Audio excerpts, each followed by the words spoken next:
She stood on the bank steps, a ledger in her hand, and with a voice as calm as still water, she undid a man built on lies. If this story moves you, do me a kindness before we go any further. Subscribe to the channel, follow it all the way to the end, because the part that will stay with you comes late, and leave the name of your town down in the comments so we can all watch together how far this story travels. Now, let me carry you back to where it truly began. She arrived in the valley on the back of a freight wagon, a single carpet bag at her feet holding 2 poplin dresses, a change of underthings, and a small, heavy book with no words in it, only numbers. She paid the driver the last of her coin and stood alone in the dust as the wagon rumbled on, leaving her in a silence that was bigger and older than any she had ever known. The sun was a hammer. The air was thin and smelled of pine and alkali. Her name was May, and she had come because there was nowhere else to go. She was a large woman. It was the first thing people saw, and for most, it was the only thing. She was tall for a woman, and broad, and heavy in a way that the world had told her, since she was a girl, was wrong. Her father, a cook for the railroad, had been a small, quiet man who had wished for a small, quiet daughter. Instead, he had gotten May. Too big, too plain, too dark from the sun. Her bigness, her color, her too muchness. These were the things that had defined her in the eyes of others. They were the things that had sent her from one town to the next, from one short-lived job to another. She had learned to wear a still face, a placid mask that revealed nothing of the quick, sharp mind behind it. She had learned that to show intelligence was to invite suspicion, and to show hurt was to invite cruelty. So she had built an armor of stillness, of quiet observation. She had learned to be useful in ways people did not expect. She could mend a harness with the skill of a leather worker, calculate yields with the mind of a clerk, and set a bone with the steady hand of a surgeon. She had learned these things because she had to. They were her only currency in a world that had already judged her by her cover. She expected to be used, and she expected to be discarded. It was the rhythm of her life. She stood in the dusty main street of the small town, which was hardly a street at all, and looked toward the line of hills where the Caldwell Ranch was supposed to be. She had answered an advertisement, a scrawled note nailed to a post in the last town, calling for help with the harvest. It promised little, and she expected less. She hefted her bag and began to walk, her steps slow and deliberate. She did not hurry. The land would be there when she arrived. As she walked, she read the world around her. This was her true language, the one she spoke fluently. Land talked, if you knew how to listen. It spoke of water and want, of health and sickness. She saw the way the grass thinned out unnaturally in the low-lying fields, a pale, sickish color that spoke of poison in the soil. She saw the faint, shimmering crust of alkali, white as bone. She followed the line of a poorly dug irrigation ditch with her eyes, tracing its path from a distant creek, and she knew. She knew one of its secrets before she had even set foot on the property. Further on, she saw the ranch itself, nestled in a fold of the hills. The buildings sagged. The main house had a listless, unpainted look. The great barn, which should have been the proud heart of the place, had a deep sway in its roofline, a broken back that a hard winter would surely snap. Even from a distance, she could see the listlessness of the cattle in the nearest pasture. Their heads were down, their movements slow. They were not thriving. This place was grieving. It was a mirror of the man she was about to meet. John Caldwell was standing by a corral when she arrived. He was tall and thin, made of long bones and sorrow. His shoulders stooped as if carrying a weight she could not see, but she knew what it was. She had seen it on other men. Grief was a yoke. He held a coil of rope in his hands, but he was not working. He was just standing, staring at the distant mountains, his eyes a pale, washed-out blue that seemed to have forgotten how to focus on the things nearby. He looked worn down, eroded, a man slowly turning to dust. He did not seem to notice her approach until she was only a few feet away. He startled, his gaze shifting to her, and for a moment, she saw a flicker of something, surprise, maybe apprehension. He took in her size, her plain face, her foreignness. She saw the familiar flicker of doubt in his eyes, the quick, silent calculation. She was not what he had expected. People never were. "You're here for the harvest help," he stated. It was not a question. His voice was raspy and used. "I am," she said, her own voice quiet and even. She did not offer her name. He had not asked for it. He gestured vaguely toward the fields. The grain is ready. It's more than me and Silas can manage. He looked away again, back toward the mountains, as if the conversation was already too much for him. May did not look at the fields of grain. She looked at the sick pasture she had seen on her walk. She set her bag down carefully. Your north pasture is dying, she said, her voice calm and factual. The irrigation ditch from the creek is old. It leaks alkali into the soil. That's why your cattle are thin. The grass is poison. The words cut through his stupor. He turned his head slowly, his whole body seeming to pivot as if with great effort. He looked at her, really looked at her, for the first time. The washed-out blue of his eyes sharpened. The armor of her still face met his gaze without flinching. He saw no judgment there, only a statement of fact. He had lived on this land his entire life and had not seen it. He had walked past that field every day and had seen only dry grass, not the reason for it. This strange, large woman had seen it in a single walk from town. He was silent for a long moment, the only sound the buzz of flies and the distant lowing of a sick cow. His gaze dropped to the dust, then rose again to meet hers. A muscle worked in his jaw. Say that again, he said, his voice a low command. The ditch is leaking, she repeated patiently. The water carries the alkali from the upper soil and deposits it in the low pasture. It burns the roots of the grass. It sickens the herd. The ditch needs to be redug, and a section of it moved to higher, clay-rich ground to seal it. He stared at her. He had expected a pair of hands for the harvest. He had expected someone to follow the simple orders he could barely summon the energy to give. He had not expected this. He had not expected a mind that could see the sickness of his land laid out like a map. He was a man drowning in inches, and she had just pointed to the source of the flood. Desperation was a powerful motivator. It could make a man set aside a lifetime of ingrained prejudice. Can you fix it? He asked, the words tight in his throat. I can, she said simply. All right, he said, nodding slowly. All right, he did not say she was hired. He did not need to. The work had already begun. The next morning, before the sun had cleared the eastern hills, May was in the north pasture. She had found a shovel and a pick in the tool shed, both with splintered handles that she took the time to wrap tightly with strips of leather she cut from a ruined saddle. John Caldwell found her there, her back already beaded with sweat, as she walked the length of the ditch, her eyes on the ground, reading the subtle shifts in terrain and soil composition. She worked with a quiet, methodical intensity that was almost unnerving. She did not waste a single motion. She found what she was looking for near a small, eroded cut bank, a deep, rich vein of gray clay. She dug into it with the pick, her powerful shoulders moving in a steady rhythm. She loaded the clay onto a rickety wheelbarrow and began the long, slow work of hauling it to the leaking sections of the ditch. It was brutal, back-breaking labor. The sun climbed higher, beating down on her, but she did not slow. She packed the clay into the bottom and sides of the ditch, her bare hands shaping it, smoothing it, creating an impermeable liner. John watched her for a long time from the porch, a mug of cold coffee in his hand. He had intended to work on a broken fence, but he found he could not look away.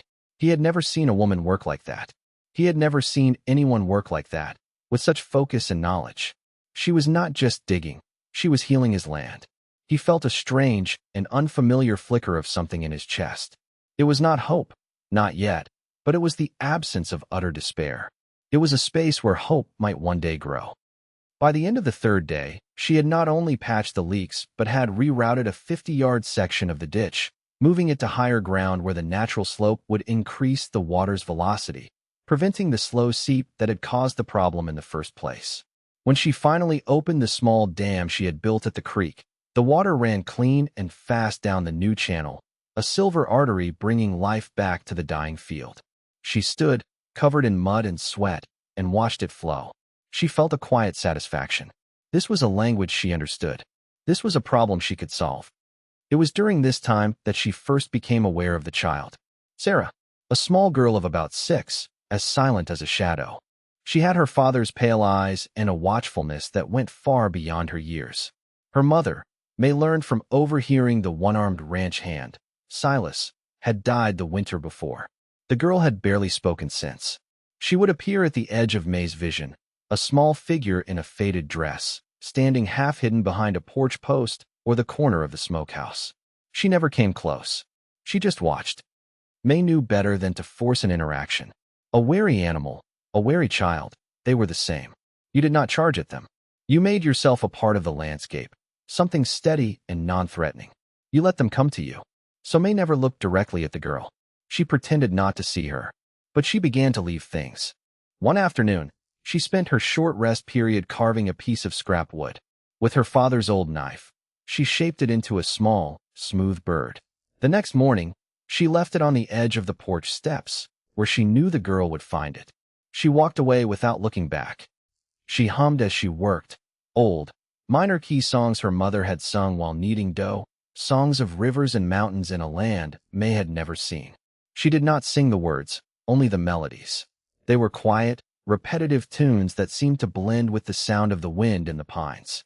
She also started talking to the chickens when she fed them, telling them stories in a low, even voice.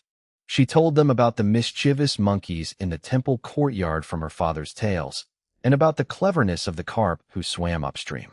She was talking to the chickens, but she was speaking to the silent, watching child. A week after she had left the wooden bird, she found a small, perfect wildflower, a spot of brilliant blue, lying on the exact spot on the porch step where the bird had been.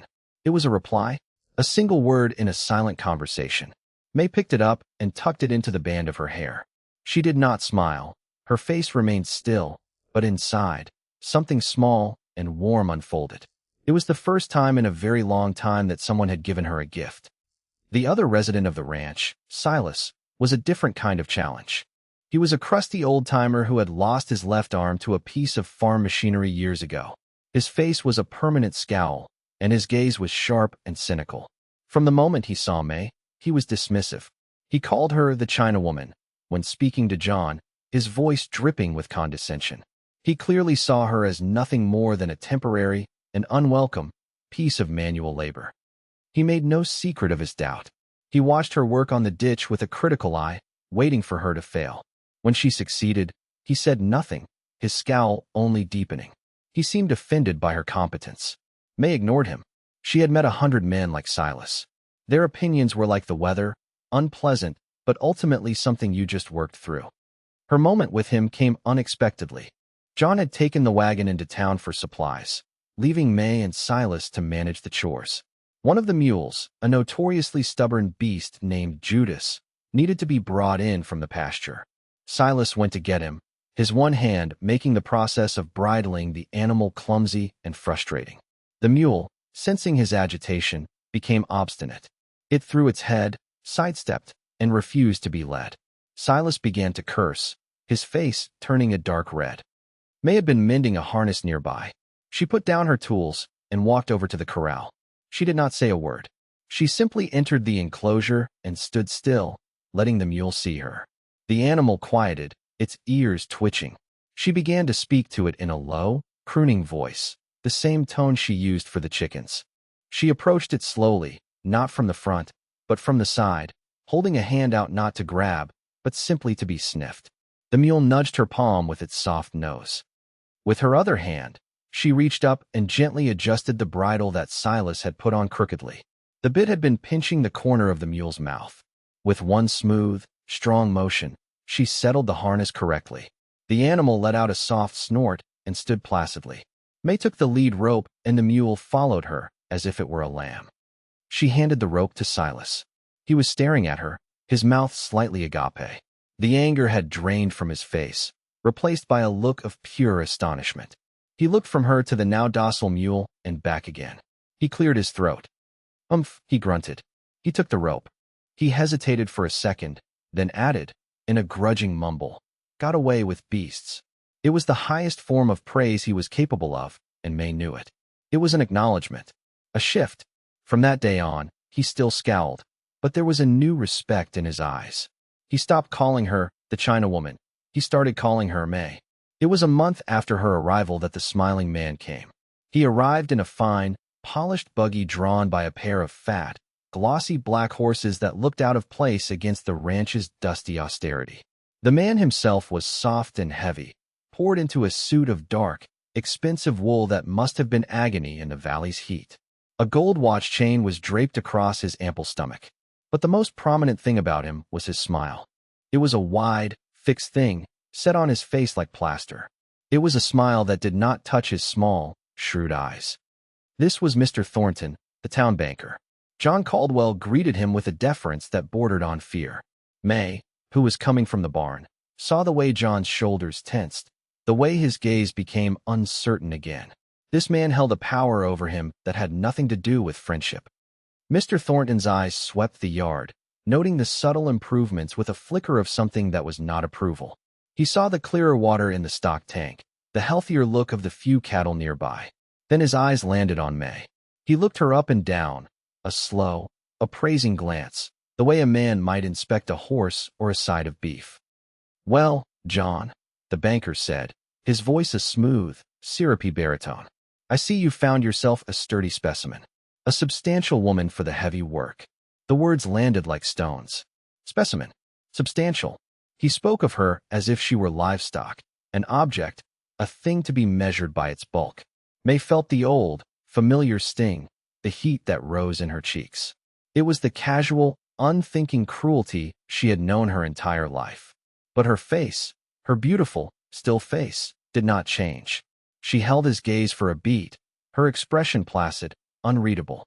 She gave a slight, almost imperceptible nod, as if acknowledging a comment about the weather, and then turned and walked back toward the barn without a word. She did not give him the satisfaction of a reaction, but she filed the moment away. She filed the man away. She knew his kind. His smile was a weapon, and his kindness was a trap. Her true value, the part of her that no one ever saw, was revealed a few weeks later. A freight delivery arrived from town with feed and salt blocks. The driver, a boy no older than 17, handed John a bill of lading. John glanced at it, his brow furrowed in confusion. The total was higher than he expected, but he was already reaching for the worn leather pouch where he kept his money. He was a man accustomed to being cheated, resigned to it. "Wait," May said, stepping forward. She had been stacking the sacks of feed, and her hands were dusty. She took the paper from John's hand. Her eyes scanned the columns of figures. Then she walked into the small, cluttered office in the house and came back with the main ledger book. She opened it, her finger running down a page. She had learned to read ledgers from her father. He had been cheated by the railroad company's store his whole life, his pay docked for goods he never bought, at prices that changed weekly. In desperation, he had learned to read their books. It was a language of power, he had told her, the only weapon that sometimes worked against the company men. He had taught her, drilling her on columns and receipts, on interest and inventory. It was a skill she had kept hidden, another tool in her box of secret competencies. "The price for the oats is wrong," she said, her voice clear and steady. "You have us down for the price of milled oats, but you delivered whole. And you've added a freight charge, but our agreement with the feed store is for delivery to be included on orders over $10. She pointed from the bill of lading to the entry in John's ledger where the original agreement was noted. The driver boy looked terrified. John looked astonished. He took the papers and looked at them, then back at May, a new and profound respect dawning in his eyes. He had assumed she was strong. He had learned she was clever with the land. He had never imagined this. He had never imagined she could speak the language of numbers, the language that had so baffled and defeated him since his wife, Martha, had passed away.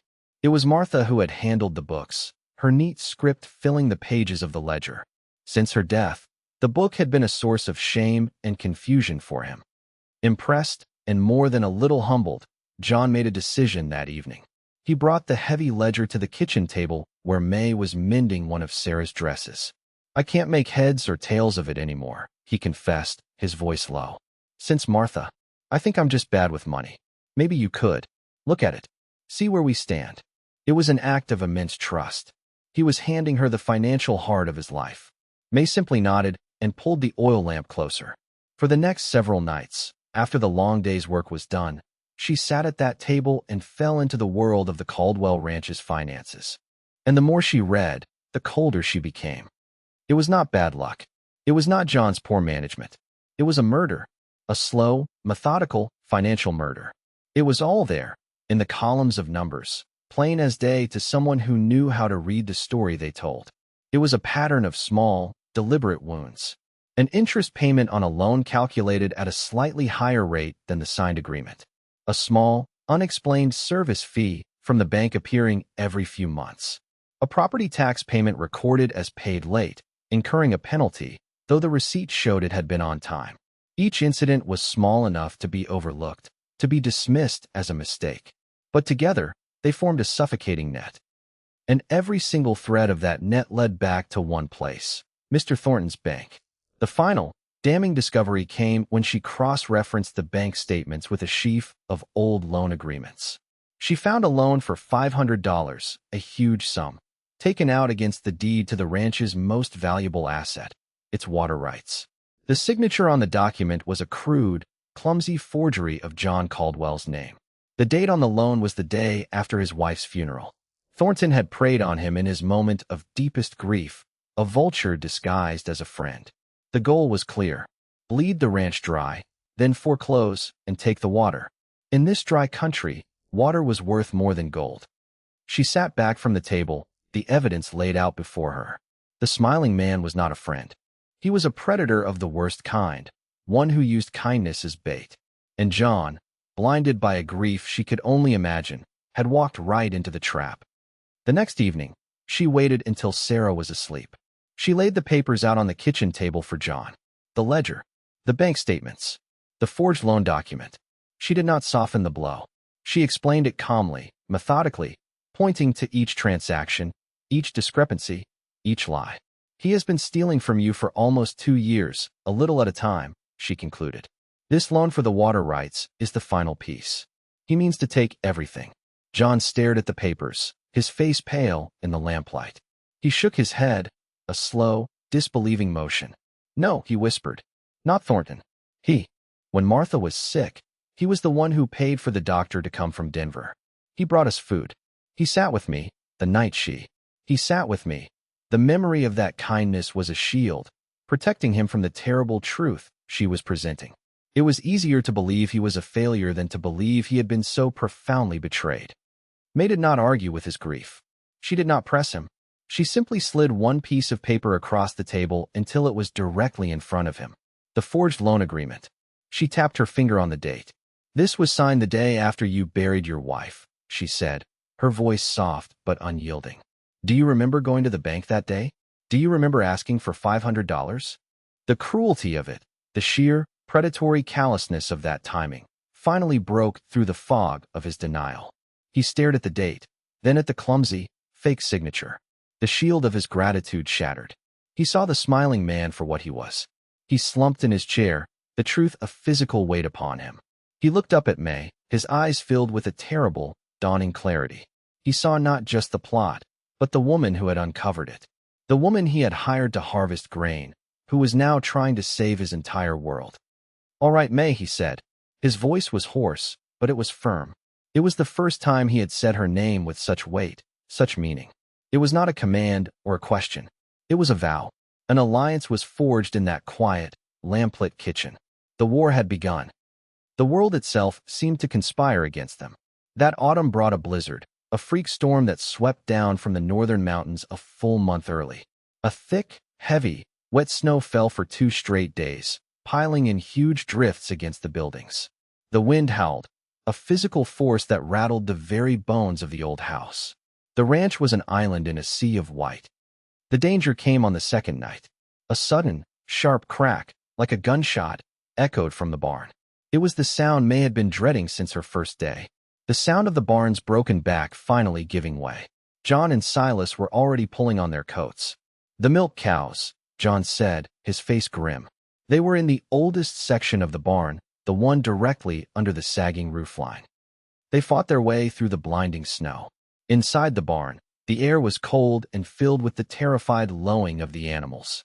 High above, in the gloom of the rafters, a massive central support beam, the one May had noted months ago, had split clean through.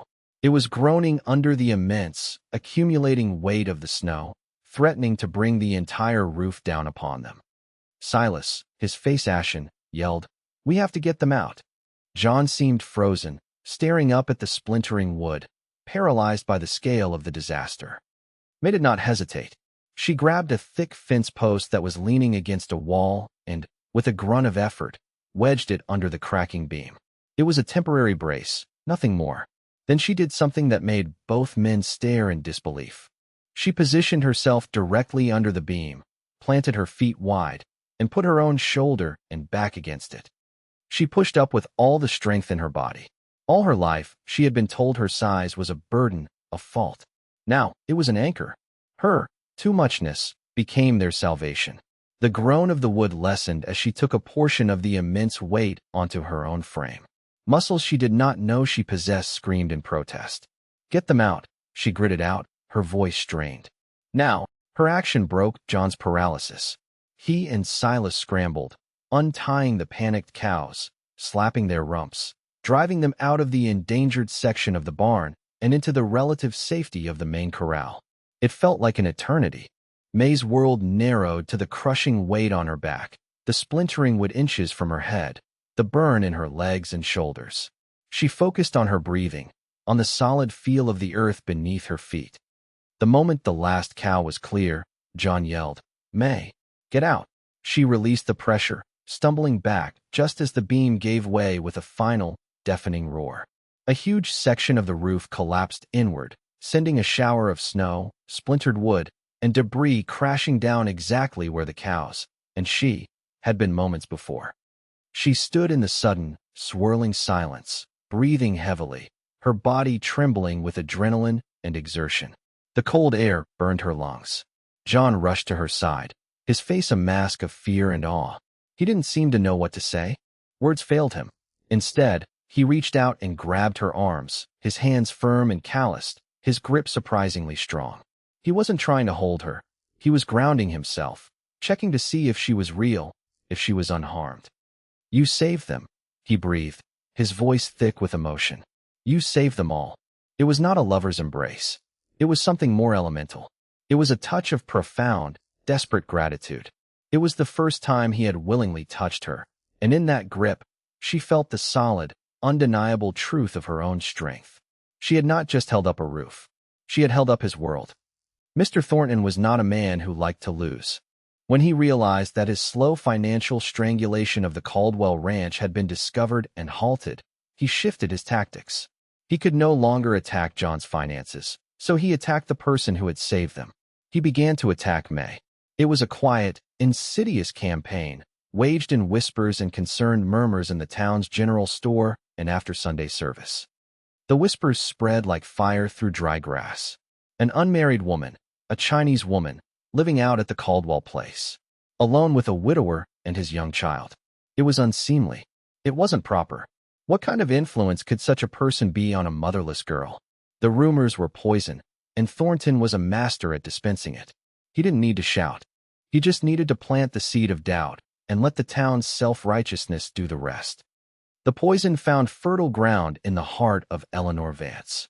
Mistress Vance was a leader among the town's decent women, a pillar of the small church.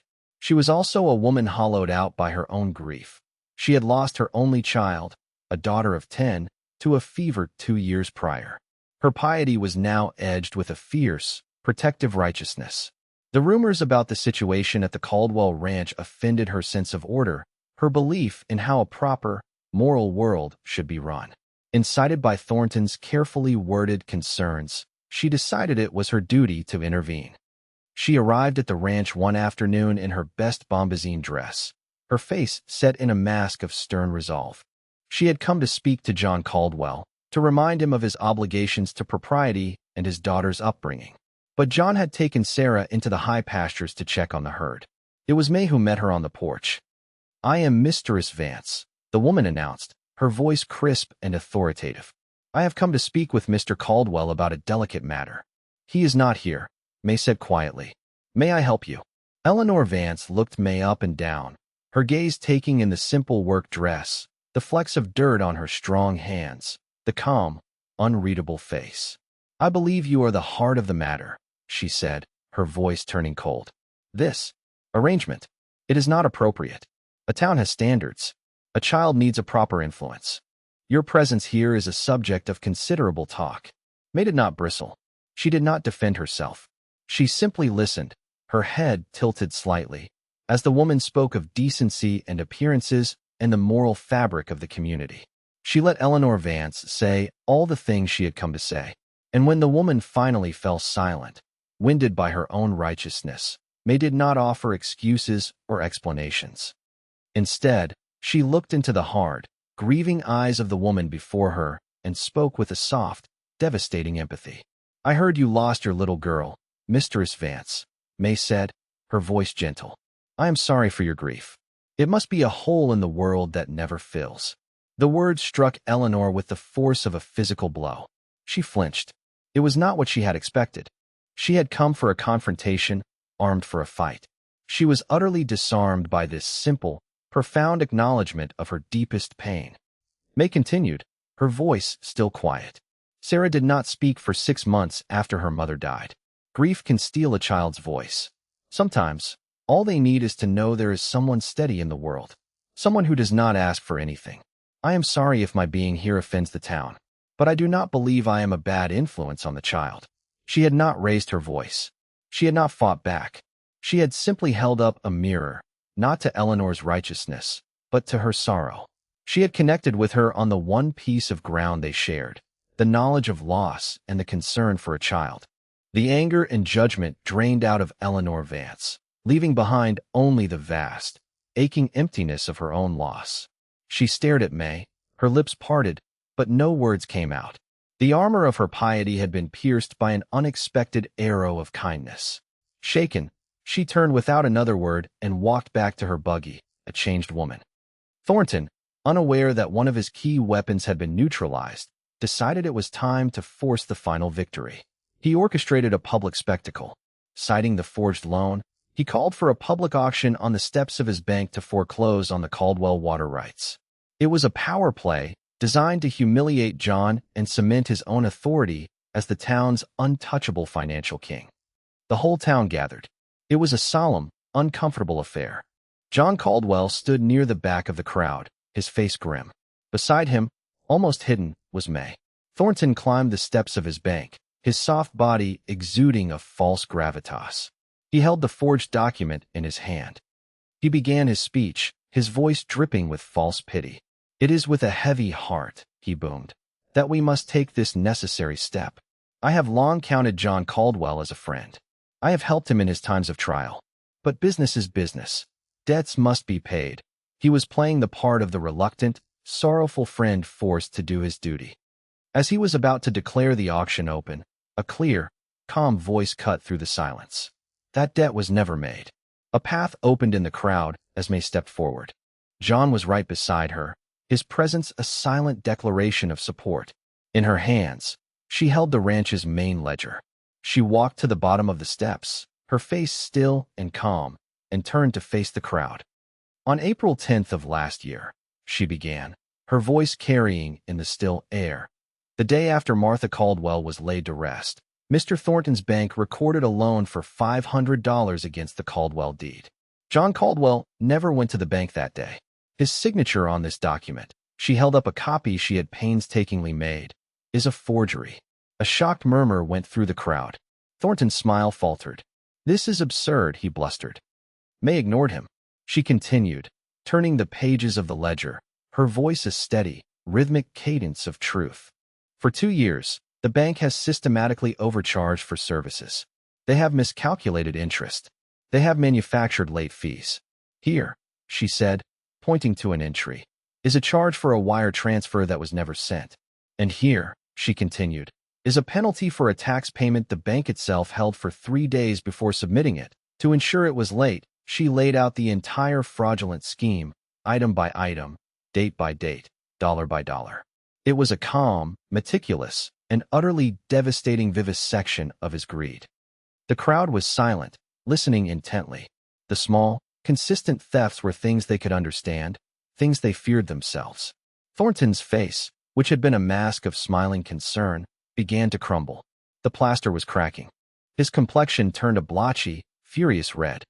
"This is nonsense from an interfering, ignorant woman," he finally exploded, his voice a high-pitched squeal of rage. "She can't even read English properly. She's a common field hand. Before the ugly words could fully settle, another voice rang out, sharp and clear. She reads the truth better than any of us. Eleanor Vance stepped forward from the crowd, her face no longer stern, but filled with a cold, righteous fire. She stood near May, a silent, powerful ally. And we have been blind to it, she declared, her gaze sweeping over her neighbors. Then another figure pushed through. Silas, his one good arm held stiffly at his side. She's worth 10 of you, Thornton, he snarled, spitting a wad of tobacco juice near the banker's polished shoe. It was the breaking of a dam. The townspeople, who had lived under Thornton's thumb for years, saw him for what he was, a smiling predator. The murmurs grew into a low growl of collective anger. The power he had held over them, a power built on a facade of respectability and financial intimidation, evaporated in the space of a few minutes on those bank steps. He was ruined, not by a lawsuit, but by the simple, undeniable truth spoken in a calm voice by a woman they had all underestimated. 2 years passed. The seasons turned, and the Caldwell Ranch was transformed. The scars of neglect and grief healed over, replaced by the deep, verdant green of prosperity. The barn had a new, strong roof that cut a sharp, proud line against the sky. The fields, rotated and enriched under May's guidance, produced yields that were the talk of the valley. The cattle were fat and healthy. The place was no longer a symbol of sorrow, but a showpiece, a testament to what hard work, intelligence, and care could accomplish. It was a hidden gem, polished to a high shine. May was the undisputed heart of it all. The armor of her still face had long since fallen away, replaced by the easy confidence of someone who knows her worth. She had learned to smile, a slow, genuine smile that reached her eyes. Sarah, no longer a silent ghost, was a chattering, laughing girl of 8 who trailed May everywhere, her small hand often tucked into May's larger one. Silas, the cynical old-timer, now took her word as gospel, deferring to her judgment on everything from the weather to the health of a newborn calf. And Eleanor Vance had become her closest friend. The two women, once adversaries, now shared a deep bond, visiting weekly to share pies, news, and the quiet understanding of two people who had found solace in an unexpected friendship. May had not just rebuilt a ranch, she had built a family. One evening in late summer, the world was awash in the long, gold light of the setting sun. It was a light that made everything seem soft and eternal. May sat on the porch steps, a bowl of peas in her lap, her fingers moving in the familiar, rhythmic motion of shelling them. It was peaceful. John came and sat on the step below her, leaning his back against the post. He was quiet for a long time, watching the light fade on the hills. When he finally spoke, his voice was low and earnest, stripped of all its old hesitation. "The day you came," he began, "I just wanted someone to help get the grain in. I figured you'd stay through the harvest, and then you'd be on your way. That's all I could see." He paused, turning his head to look up at her. "I was wrong about everything." He recounted the day she had held up the barn roof, his voice filled with a lingering awe. "They all said you were too much," he said, his voice soft. "The whole world, I guess. Too big, too strong, too different. They were wrong, May. Your too muchness was just enough. It was what saved us. Your bigness held up my roof," he continued, his gaze unwavering. "Your stubbornness replanted a field everyone said was dead and gone. Your mind, a mind they never thought to look for, untangled the lies that were choking us to death. You saw the poison in the soil and the poison in a man's heart, and you weren't afraid of either 1 inch." He looked down at his hands, then back up at her, his heart in his eyes. "This ranch, it's not mine anymore. It's as much yours as it is mine. More, maybe. I don't want to be your boss, May. I don't want you to work for me. I want my name next to yours on the deed. As a partner. An equal partner." He took a breath, the words coming from a place of deep, hard-won truth. "I want you to stay. Not because we need you to fix a ditch or balance a ledger. We'll always need you for that. But that's not why I'm asking. I'm asking you to stay because I want you. Sarah and me. We want you to stay." May stopped shelling the peas. She looked at him, at his earnest, open face, bathed in the last of the day's golden light. And she felt it. A lifetime of armor, the heavy cloak of being too much, of being not enough, of being judged and found wanting. all of it just fell away. It was a weight she had carried for so long she had forgotten it was there. The sting of 1,000 slights, the casual cruelty of 100 condescending remarks, all the hurt she had packed away behind her still face. It dissolved in the warm evening air. She felt light. For the first time in her life, she felt truly seen. She turned her face fully to his, and a real smile, wide and free, touched her lips and her eyes. She let out a slow breath, a breath she felt she had been holding since she was a girl who was told she took up too much space in the world. Yes,